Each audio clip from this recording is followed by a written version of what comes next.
is to introduce the work of Edward Gwynn Jones and his film Genesis, What Can't Light See, from 2021, a film of about 9.5 minutes. I watched it again this morning, and referring back, I think it does many of the things that Edward wrote about in his short statement for the entry. I'm not going to list any of these now, since I don't want to preempt him introducing him, showing you something himself.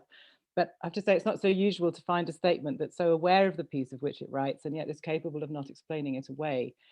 That might sound trivial, but I think these relations between the artworks and the supporting text and visual art do merit attention too. Anyway, my heart still gives a little skip when I watch the film, which is nice. So why?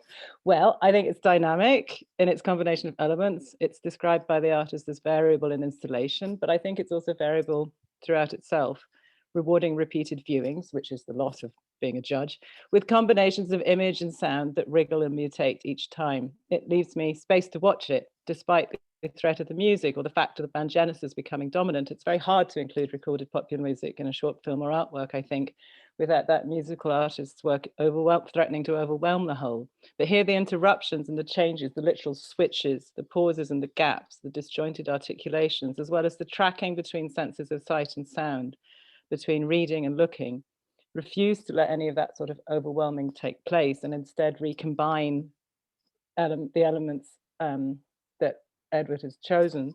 And we're confronted with overlaps, gaps, pauses, combinations, mechanics, emblems, and tensions. And it is variable each time I've seen it.